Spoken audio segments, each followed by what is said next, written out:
Tonight, a personal care home set to close is staying open.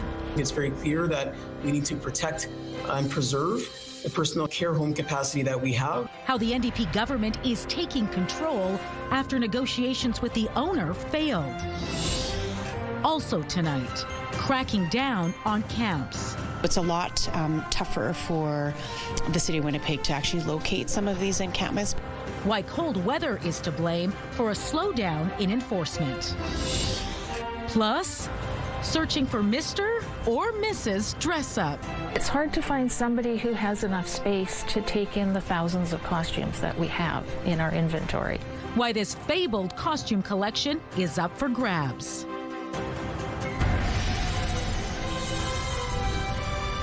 CTV News. Live from downtown Winnipeg with Marilee Caruso. Good evening. Thanks for joining us. The province says it's taking over a 78-bed personal care home to ensure it remains open. Manitoba's health minister says after attempts to acquire Golden Door Geriatric Centre stalled, the government is expropriating the building from its private owner. This after the centre filed notice to shut its doors. Standing by with reaction tonight is CTV's Jeff Keel. Jeff, is it common for a government to expropriate a personal care home? It is uncommon. In fact, the province says this is a first within the health system where a building is being expropriated. The Manitoba government is expropriating the 78-bed personal care home on Pembina Highway after it says the private owner planned to close it. The expropriation is absolutely a last resort. This is not a light step to take. I don't take it lightly. Government doesn't take it lightly. The province says last year the Golden Door Geriatric Centre filed a closure notice for March 31st this year. It says the centre, which gets public funding, stopped taking new admissions, and as a result, 25 beds are currently empty. That's 25 families that could have dignity for their loved one. So the province has put an interim management team in place, and expropriation proceedings to take the facility are underway after negotiations to acquire the care home hit a standstill. They also plan to reopen the 25 beds. We'll do everything we can to make sure that seniors have homes in this province and that healthcare workers who provide care to seniors in these personal care homes have their jobs that they love. The Manitoba Government and General Employees Union represents 70 workers at the home and sent CTV News a statement. These members care deeply about their work and the people they support. We hope that this will bring some stability to the residents and the workers who work with them. The move is a rare one. The province says this is the first time attempts to take a building have been done within the health system.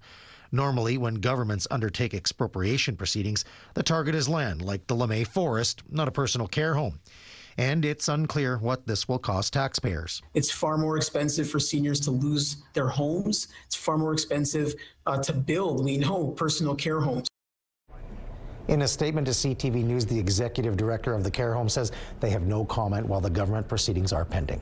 So, Jeff, who will run this centre long term? Will it be sold to another private owner? No, it doesn't appear that way. The health minister says the Winnipeg Regional Health Authority will operate the facility. All right, thanks for this, Jeff. Details about the events leading up to a fatal police shooting were put into focus on the second day of an inquest into the death of 16-year-old Aisha Hudson. Hudson was killed in 2020 following a police pursuit in response to a liquor store robbery by a group of teens. An agreed statement of facts was read in court this morning. It determined Aisha was driving a stolen Jeep when some of her passengers robbed a liquor store. One of them also threatened staff before the group took off. A store employee reported the theft to police and described the suspects as Indigenous youth between the ages of 15 and 18. The first person to testify was Winnipeg Police Sergeant Dustin Dreger, one of the officers who attempted to apprehend the group. He told the inquest liquor store thefts at the time were heightened and sometimes resulted in violence against employees and bystanders. Crews are cleaning up what remains of a notorious Main Street hotel. Tonight, a city spokesperson confirms the contractor hired to remediate the site of the Manwin Hotel has received all of the necessary approvals and permits. The work was put on hold after the discovery of asbestos. The bulk of the work is expected to be completed in the next week. The hotel went up in flames 3 weeks ago.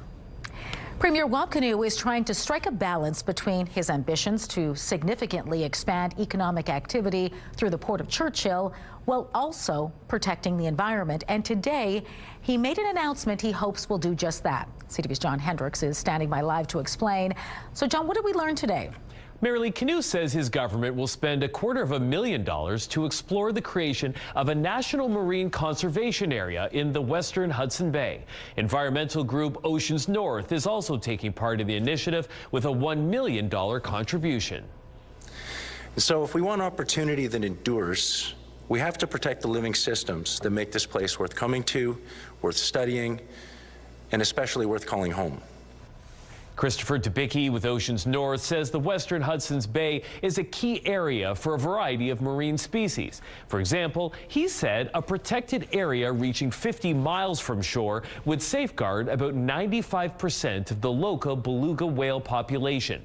The funding from his organization, along with money from the province, would be used to conduct research on the area and collect feedback from tourism operators, First Nations communities, industry leaders, and Manitobans at large. Now, the region may one day be home to a pipeline and terminal, which the Premier has raised as a possibility to boost international trade. He was asked if those plans square with these conservation efforts. So instead of just trying to build up some massive export terminal and then wait for environmentalists or land users, water users to highlight the downsides years on the future, we're saying let's have that conversation now. Let's figure out how can we make growing the economy work at the same time that we build a safe, clean, and healthy environment for the future. If approved, the National Marine Conservation Area would join 5 existing ones across the country, including in Lake Superior. John, are there any timelines for when this review will be completed or when the conservation area may be established? Not exactly, Marilee. Environment and Climate Change Minister Mike Moyes said similar reviews have taken up to a year, but he noted the timeline may shift depending on what they hear from stakeholders. It's also worth noting that the designation would ultimately need to come from the federal government. All right, thanks for this, John. Manitoba Hydro says it needs to spend about $3.4 billion in the next 10 years to keep up with rising energy demand. That plan is laid out in the Crown Corporation's new Integrated Resources Plan. The report says Hydro needs to increase its electricity capacity by nearly 30% in the next 9 years. It plans to do that by building new wind farms by 2035 and gas-burning turbines in Brandon by 2030 to address peak demand in winter. Well, you don't need to stick your head out the window the next time you're wondering if plows are coming to your street.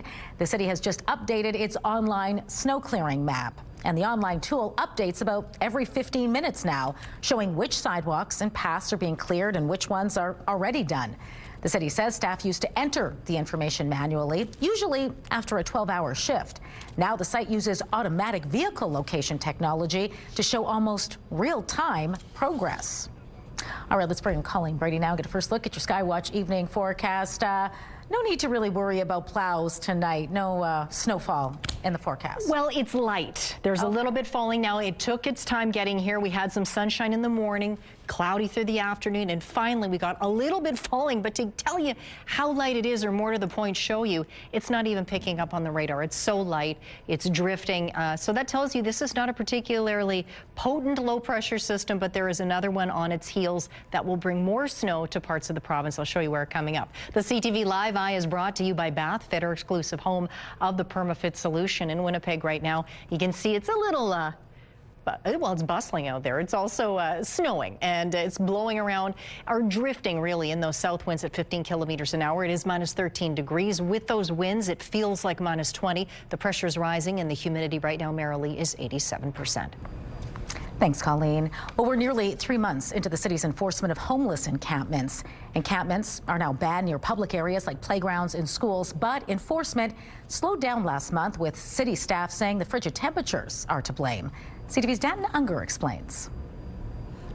It's much slower progress. During a weeks-long cold snap in mid and late January, temperatures plummeted as low as minus 38 degrees, forcing the city to be more cautious with its enforcement. This is a matter of life and death for people who are occupying encampments during weather like this. According to city data, 2 high-priority encampments were actioned during the month of January, meaning an outreach worker visited the site, signage was put up, or the site was cleared after being vacated. January was a very cold month, and most of the time unsheltered residences will go seek shelter. They'll either go to a 24-hour safe space or go into shelter space. Since mid-November, the city has prohibited encampments near playgrounds, schools, transit shelters, bridges, and rail crossings. Community Development Manager Greg McPherson told the city's Community Services Committee a total of 14 encampments have been actioned since the policy took effect, while 37 have been remediated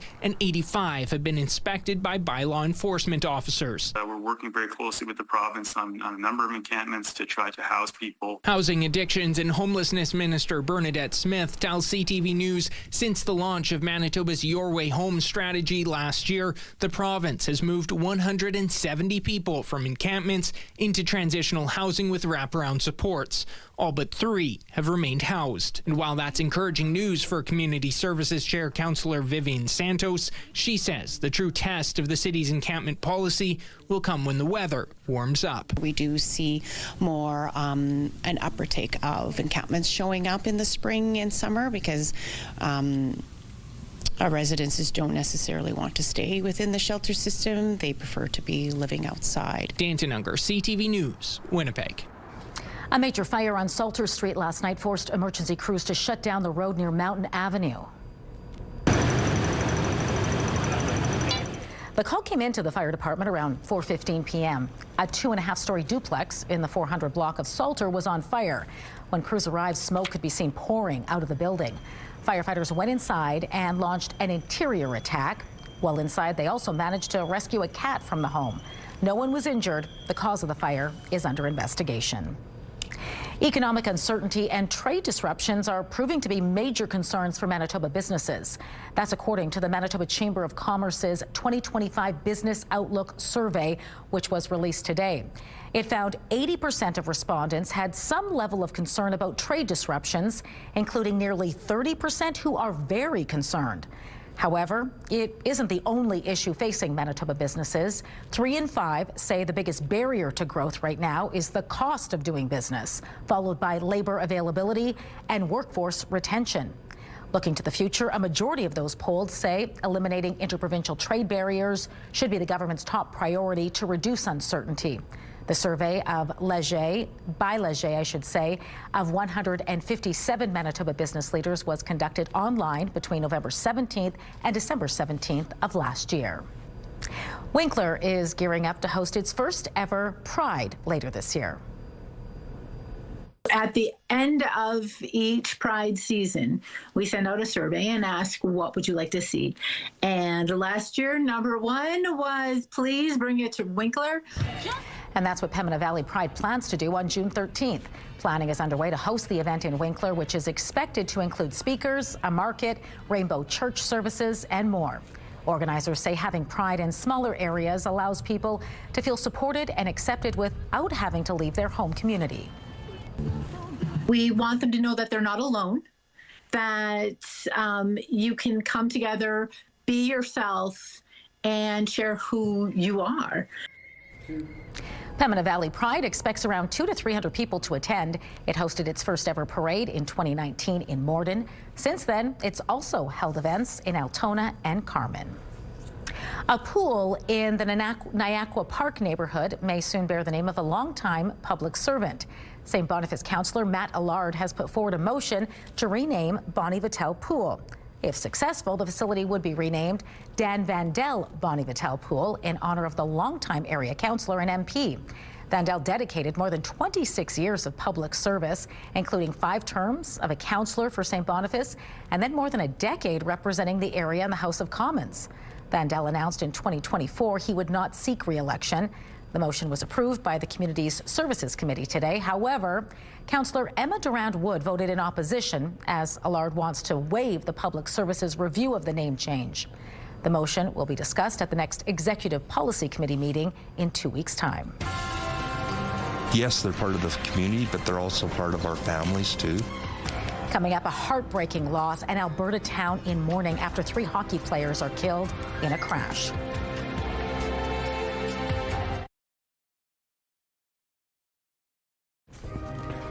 Taking a look at the markets tonight, crude oil added $1.07. The loonie also closed a bit higher. Gold futures jumped $282. The TSX rose $204. The Dow Jones lost 166 points, while the Nasdaq plunged 336 points. A small Alberta community is in mourning tonight after 3 junior hockey players died in a highway crash. CTV's Kathy Lee reports on the investigation and how people are trying to cope with the tragedy. The population of Stavely is just over 500 people. It's one of those small southern Alberta towns where everybody knows everybody, and the deaths of these 3 young players has really hit this community hard. This is a memorial outside the Stavely Agricultural Society, the arena where the Southern Alberta Mustangs played. The jerseys of 17-year-old Caden Fine, who is from Birmingham, Alabama, and 18-year-old JJ Wright and Cameron Casorso, both from Kamloops, BC, have been laid out. Community members have been dropping by, lighting candles, dropping off flowers, and paying tribute to the 3 players. It broke my heart to find out that these hockey players, so young, with bright futures, lost their lives so young. These kids become part of our family. They're just, yes, they're part of the community, but they're also part of our families too. The crash happened yesterday morning as the players were on their way to practice when they collided with a semi-truck pulling gravel. This was just outside of the town on a major highway in southern Alberta. RCMP said this morning the investigation is still ongoing, but do not believe this is criminal in nature. That passenger vehicle would have had to come across 2 lanes of Highway 2 to get into the median, and then proceed across the other 2 lanes to get into that entrance to Stavely. RCMP say the driver of the semi is okay. Some community members have complained about the dangers of the intersection in the past. The team did release a statement saying they are family, and right now their family is hurting. Kathy Lee, CTV News, Stavely, Alberta. A Canadian soldier who died in Latvia last week has arrived back in Canada. Gunner Sebastian Halmagine was honored this afternoon at a repatriation ceremony at CFB Trenton.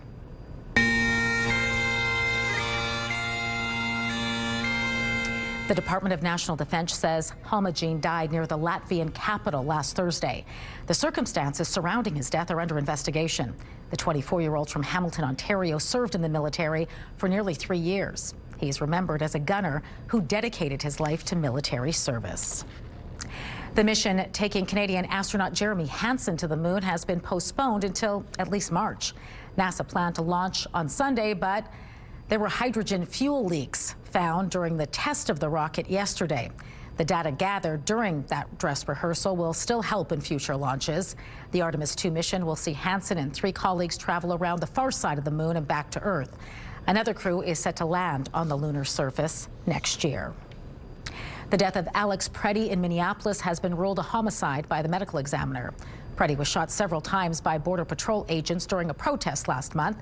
The medical examiner's report concludes Preddy's death was a homicide caused by multiple gunshot wounds. A homicide ruling, however, does not mean it was murder. Since the shooting, U.S. Homeland Security says body cameras will be worn by all officers in Minneapolis, effective immediately. South Korea is promising economic benefits to help Canadian industries hit hard by Donald Trump's trade war. It's part of a campaign to woo Ottawa as South Koreans try to win the contract to replace Canada's aging submarine fleet. CTV's Judy Trin reports. Morning, sir. Good morning. The South Koreans showing the federal government's point man on defense procurement what more could be made in Canada. Hanwha says the howitzer armored vehicles used by some European forces and needed by Canadian soldiers could be made by auto workers in Ontario facing job losses. The manufacturing automated lines that we have now, we could take that here and use the technology that we have and implement that in Canada for the development of these vehicles. Hanwha did something similar in Australia. It built a factory outside Melbourne after Ford and Toyota shuttered their plants. Given the moment that we're in, everything's on the table. So, you know, we're not, we're looking at all the opportunities that we can get our hands on. Hanwha is considering linking the howitzers to its bid to build up to a dozen submarines for the Royal Canadian Navy. One of its partners is also pitching building the torpedoes that go in the KSS-3 sub in Canada. The country's top naval commander says Korean soldiers will help train Canadians, and trade will strengthen ties between old allies. Secretary Pure. As the Secretary Pure and Ministry of National Defense An has mentioned, Canadian forces deployed more than 26,000 personnel into the Korean War. And the Korean people do not forget the sacrifices that the Canadian forces had during the Korean War. Korean citizens are always thankful for this. Hanwha is committed to becoming a bigger presence in Canada. It has just opened an office in Ottawa to position itself for future contracts. Canada plans to spend 5% of its GDP on defense by 2035. Judy Trin, CTV News, Changwon, South Korea. Former U.S. President Bill Clinton and former Senator Hillary Clinton will testify in a House investigation into sex offender Jeffrey Epstein. The couple faced contempt testifying. They claimed the investigation was only about protecting Donald Trump. The Clintons have now offered to cooperate but not appear in person. The Justice Department recently released millions of internal documents related to Epstein, revealing his ties to many people, including Bill Clinton. Authorities in Arizona believe the 84-year-old mother of Today Show host Savannah Guthrie was kidnapped or otherwise taken against her will. We saw some things at the home that were concerning to us. We believe now, after we process that crime scene, that we do in fact have a crime scene, that we do in fact have a crime. Officials say it's crucial Nancy Guthrie is found soon because she could die without her medication. Guthrie was last seen around 9:30 p.m. Saturday at her home where she lived alone. Guthrie has limited mobility and officials don't believe she left on her own. A former Conservative Prime Minister was honored in the nation's capital today, 20 years after he was elected to office. Stephen Harper's official portrait was unveiled at the Sir John A. Macdonald Building in downtown Ottawa. It was painted by Canadian artist Phil Richards. Canada's 22nd Prime Minister was sworn in February of 2006 and served in the role until November 2015. He was the first leader of the new Conservative Party of Canada. I didn't get on the flight. It hurts. You know, so much money down the drain. A cautionary tale about traveling with kids coming up, what you need to know before heading to the airport.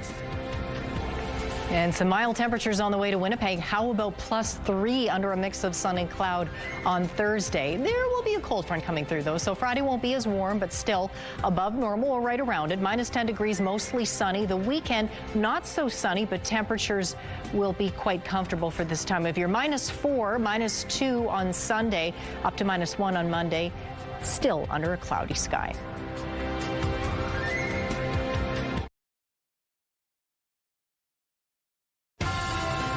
Have a news tip? When you see news happening, let CTV News Winnipeg know. Text your tips, pictures, and videos to 10400. That's 10400. Message and data rates may apply. A downtown institution has 40 years worth of costumes to rehome. The owners of Harlequin Costume Company are ready to retire, and that means gowns, tuxedos, and uniforms need to be moved out. But as CTV's Harrison Shin shows you, they're keeping pieces of the business alive. Hangers full of suit jackets and hats, endless hats. This is Second Story Vintage, named for being on the second floor of Harlequin the Dance Store in Winnipeg's Central Park area. I don't know who wore these things, but this one's from New York as well. This one is just one of their collections. It inspired us to start a store where we could get more information about these items and have people come in and look at them and hopefully purchase some of them. Some items are about 100 years old. There's so much in stock, Malabar says, whenever a customer asks how many do they have. We don't know is the answer. We know it's a lot. We know it's in the thousands. But the time has come and the Malabars are ready to say goodbye to some of their costumes. While the vintage store will stay open, Malabar doesn't want to see their creations, or Jen's so-called babies, go to the landfill. It's hard to find somebody who has enough space to take in the thousands of costumes that we have in our inventory, not including the vintage ones, but just the regular rental items. For now, their daughter Kate will run the dancewear portion of the business and the vintage store, but Jen wishes she could find someone to take over the store's theater and costume section so the show can go on. Harrison Shin, CTV News, Winnipeg.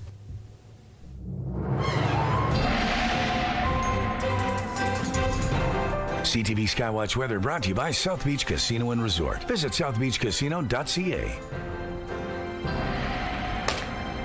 Colleen Brady back now with your complete Skywatch forecast, and we're in for a bit of a warm-up this week. Yeah, temperatures will be relatively mild much of the week with a bit of variation, but for the most part overall, quite comfortable for this time of year, of course. As for the night ahead, the snow that's falling in the province, as I mentioned earlier, is falling so lightly, it's not even really picking up on the radar. There's drifting snow out in Brandon. Here in Winnipeg, it is falling out around the airport, also drifting too. After a bit of a break in Thompson, the light snow has resumed, but there's more heading northern Manitoba's way, much more depending on where you are. Northwestern Ontario, it's picking up a little better there. You see some light snow around Kenora. That will taper off to flurries tonight. But that is the system that's on the way out. There's another one that's just hours away from arriving in Manitoba, but you can see it's not much to it. Breaks down as we get a little later on this evening across the south, and you get a bit of clearing for a while in the north. That will not last long because of this system that is developing around the Alberta Northwest Territories border there. It will be advancing pretty quickly throughout the night and into the northwest by 6-7 o'clock tomorrow morning, and you can see it's going to spread pretty quickly. It's also more organized, and some areas you can see where the color gets a little darker. That's where you're going to see more snow. Places like Lynn Lake could see 5-10 centimeters. Areas further south may see more like 2 to 4, like Norway House. But you can see the trajectory of this. This is going to move into northwestern Ontario late in the day. Meanwhile, out in the southwest there, even some areas may see a pocket of sunshine, but predominantly a cloudy day tomorrow. It will be a windy one, and even a little bit of freezing rain can't be ruled out with this system coming through. Overnight we go into Thursday morning. There's yet more precipitation, and it is more mixed. You can see that snow again coming through the north, but also freezing rain and perhaps even some outright showers as those temperatures get up above freezing, including here in Winnipeg. That system, though, will miss us a little later on in the week. The current one is clipping us with a little bit of light snow right now. Once we get a little later on into the evening, the winds will start to strengthen out of the northwest at 20, with some wind gusts up to 40 kilometers an hour. The overnight low -14, up 1 to -13 for the commute, mostly cloudy. Winds will have shifted again out of the south at 10 kilometers an hour. Once we get a little further into the day, they will strengthen once again. South winds 30 gusting to 50, a high of -3 degrees with those clouds hanging around. Up in the northeast tonight, a little bit of light snow. It won't last throughout the night, though, but look at these temperatures dropping into the low -30s in Churchill and Gillam. Not nearly as cold for Gillam.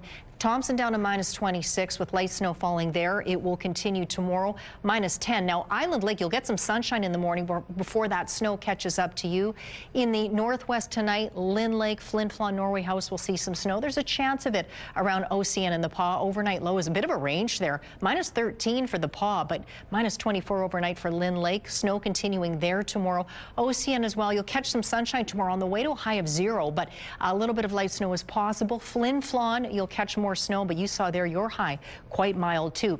In the southwest tonight, Brandon, Neepawa, Dauphin, Swan River all down to -10 degrees. Light snow coming through there, or the expectation is that's where you'll see some more in Swan River. It's quite possible, but you get up to +2. But look at these temperatures: 0 in Brandon and Neepawa, 2 for Dauphin. It will be cloudy, but oh so mild for early February. Winnipeg in the southeast, we have that light snow coming down now. Overnight lows -12, -14 for most of us, but as cool as -19 for Barons River. Cloudy for Winnipeg and the surrounding areas. Temperatures getting as mild as 0 for Portage, Morden and Winkler. A little bit of light snow tomorrow to the east of the city and in northwestern Ontario.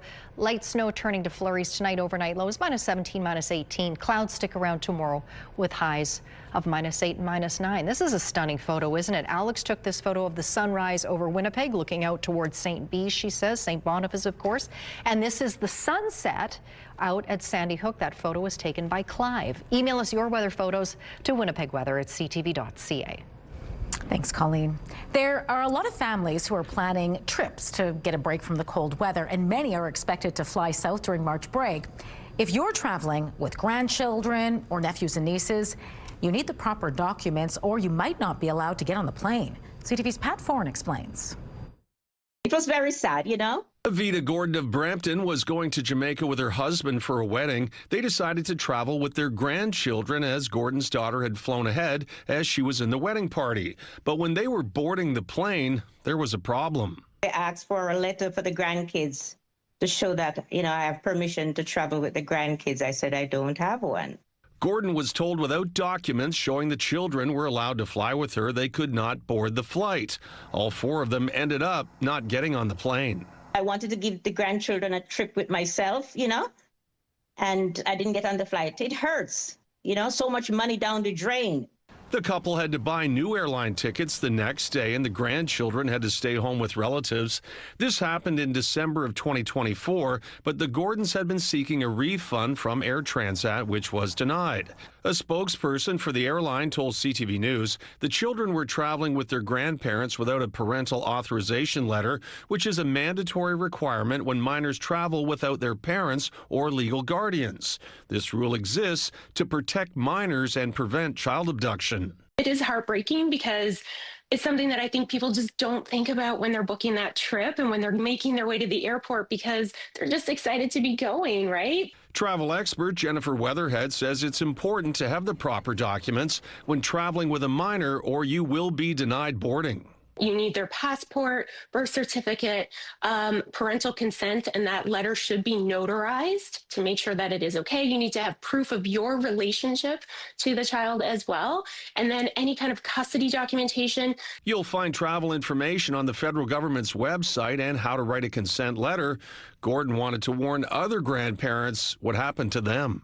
If anybody's traveling with young kids, I advise them, make sure you get a letter of permission to take the grandchildren or whoever you're taking with you. Pat Foran, CTV News.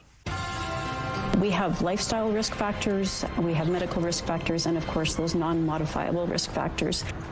Every 7 minutes, a Canadian dies from heart disease or stroke. Coming up, what you can do to reduce your risk.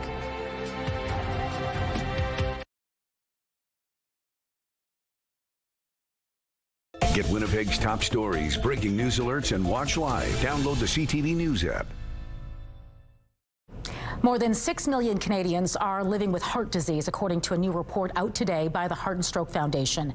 That number is higher than previously estimated and is triggering warnings. But the good news is there are things you can do to get your health back on track. Joining me now to talk more about all of this is Christine Hood, Director of Health Policy and Systems with the Heart and Stroke Foundation. Christine, good to speak with you. Thanks for having me. You know, 6 million people is a significant number. How concerning is this new statistic? Well, it certainly is concerning. We do have some new data that's giving us a finer-tuned number of people living with heart disease and stroke, but it certainly is concerning to see that. And I think it's a bit of a call to action, too. With today's report focusing on risk factors, it gives us a really deep look at what's really going on. And even though we have seen some good news, we also are seeing some concerning trends. Let's talk about risk factors. What are they, and how many of us are living with them? Right. Well, a risk factor is essentially something that increases the likelihood of us developing a condition or a disease. We have lifestyle risk factors, we have medical risk factors, and of course, those non-modifiable risk factors. When it comes to the lifestyle risk factors, 9 in 10 Canadians have at least one risk factor. But the good news is that 80% of heart disease and stroke is preventable. So when it comes to those lifestyle risk factors, there's things that we can do. So the report today really helps us understand those a little bit more and gives us some ideas of what we can do. Yeah, that is the good news, as you mentioned. At least some of these risk factors can be modified by lifestyle changes. What are some simple ways we can, make changes to improve our health? Sure. Well, when we look at those modifiable or those lifestyle risk factors, we're talking about smoking and vape. We're talking about physical activity. We're talking about healthy eating, stress and sleep. One of the things that we can really do to understand those risk factors on a personal level is to look at this risk screen tool that Heart and Stroke has. It's an easy to use risk screen tool. You can just answer a few questions online, and it really helps you understand what your risks are, and it also develops a comprehensive plan for you to help address those with your healthcare provider. So I think knowing those risks is a really important first step for all of us. Yeah, definitely some personal responsibility here. But the troubling trends highlighted in this report also serving as a bit of a call to action for healthcare providers and governments. What are you calling on them to do to better support heart health in this country? Yeah, absolutely. So as you said, the personal call is a big one, but certainly those others are important as well. So when we're looking at healthcare providers, we're really looking at, wanting to ensure that healthcare providers are talking about risk factors with their patients. They're monitoring things like blood pressure and cholesterol and providing good advice as far as sources of information for people to go to learn more. And when it comes to governments, there's really important actions that are needed for implementing policies that promote healthy eating, that promote physical activity, and protect us from the harms of smoking and vape. And I think that's a really big one for us as well. We know that the damages that we're seeing with vaping amongst youth right now is huge. We've got big increasing numbers, and there's a real opportunity there for policies to be strengthened so that we can help people stop smoking and ensure that this new generation doesn't become hooked on nicotine through the dangers of vape. It's a new year, great time to make some new changes to improve your health. Christine, thanks so much for your time tonight. It was great speaking with you. Thank you.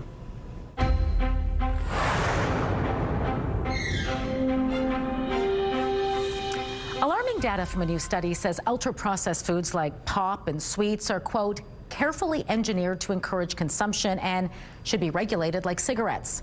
The study looked at the design, marketing, and distribution of ultra-processed foods and how they mirror tactics used by the tobacco industry.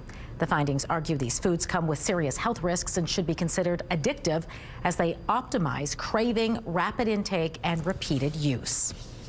A new study suggests babies are able to distinguish between the different objects they see around them at 2 months old, which is a lot earlier than scientists previously thought.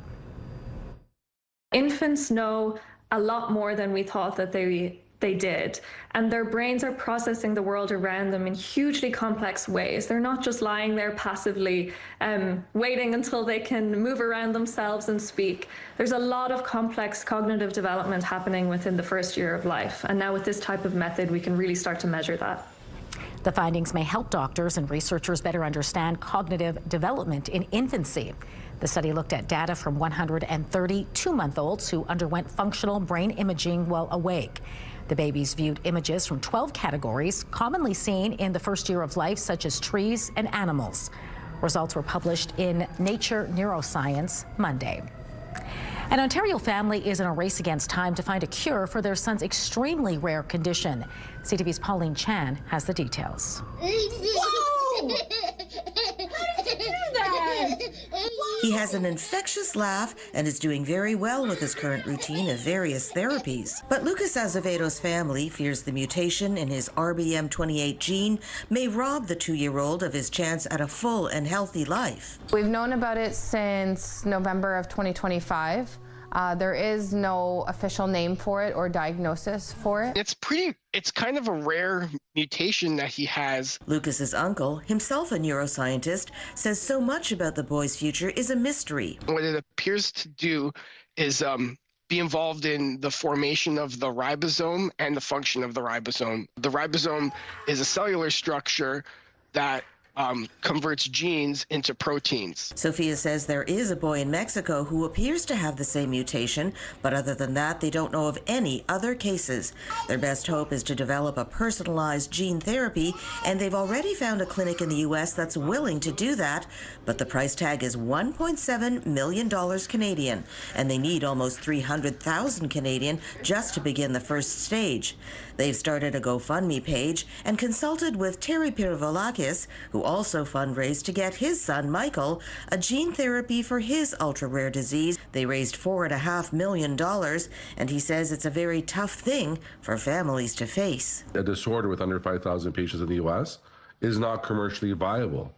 So companies will not take those programs on. We don't know exactly how it will affect his future. We only know, because there's so little known about this variant, that it's progressive. That's all we know so far. Sophia says their cost is less for the gene therapy, but even with it, the future is unclear. Pauline Chan, CTV News. Medical Watch is brought to you by Manukin Koster Denture Clinic.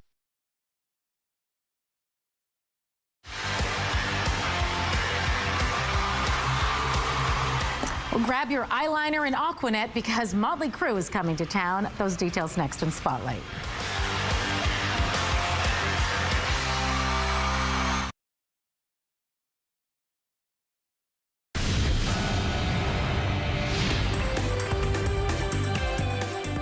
Spotlight, sponsored by the Casinos of Winnipeg, presenting American rock legends.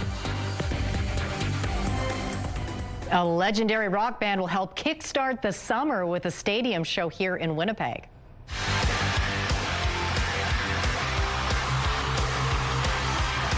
Motley Crue will headline the second annual Rockin' Thunder at Princess Auto Stadium. The July 4th show will also feature 3 Days Grace, Hailstorm, and J.J. Wild. It wraps a live music weekend that kicks off Friday, July 3rd with Country Thunder, headlined by Kane Brown.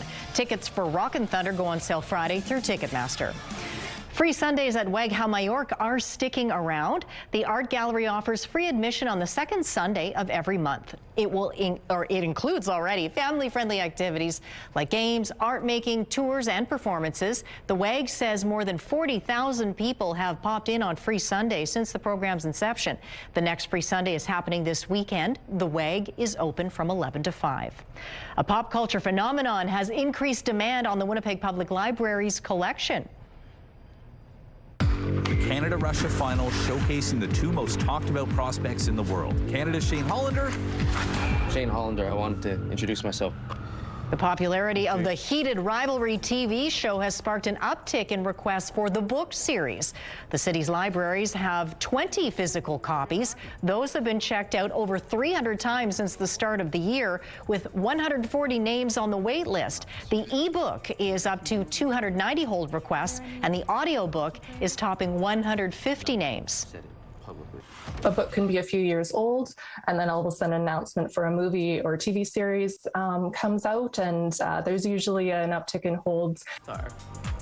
The show is adapted from the second book in the Game Changer series by Nova Scotia author Rachel Reed, released in 2024. Collections librarian Aileen Clear says there's also been recent jumps for the Hunger Games series and Hamnet. And speaking of Heated Rivalry, guess who's going to host SNL? Heated Rivalry's Connor Story has been confirmed as host on February 28th. SNL has already taken on Heated Rivalry with its Heated Wizardry sketch. Now they will welcome one of the show's co-stars. The musical guest will be Mumford & Sons. And the Devil Wears Prada sequel is runway ready. Hello?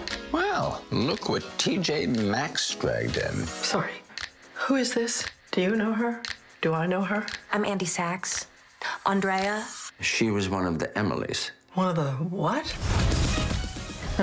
The first full-length trailer for the film already has more than 8 million views on YouTube.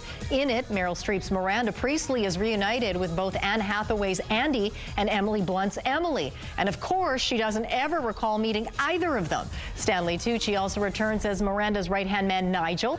The Devil Wears Prada 2 will be in theaters May 1st. Get ready for your Tuesday primetime lineup. It starts with Will Trent at 7. High Potential comes next at 8. Catch The Big Bang Theory at 9. And Best Medicine wraps things up at 10. It's all right here tonight on CTV. Still to come, from Mad Men to Memorial Boulevard, a brush of Hollywood at the Art Gallery.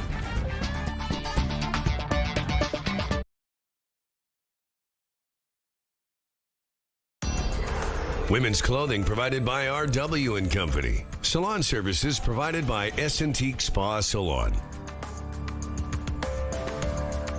Minus 13 degrees right now in Winnipeg. It's still snowing out there lightly. A little bit of drifting snow, too. Winds out of the south at 15 kilometers an hour. The wind chill feels more like -20 and -13. Actually, the current temperature is the warmest of the day. 1878 is where we have to go back to find the record high, 5.6 degrees. This light snow and later this evening. Cloudy overnight, down to -14. Cloudy on Wednesday, -3 degrees. Then a ridge of high pressure will bring us up to 3 degrees in Winnipeg under a mix of sun and cloud. It will be mild across Manitoba. -10 on Friday and Sunday. And sunny, that's what I'm trying to tell you. Saturday, cloudy, -4, up to -2 on Sunday.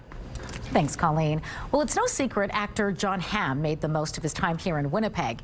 He was spotted at Jets games, at the Grey Cup, and at plenty of restaurants around the city. Turns out he also found some time to check out the Winnipeg Art Gallery.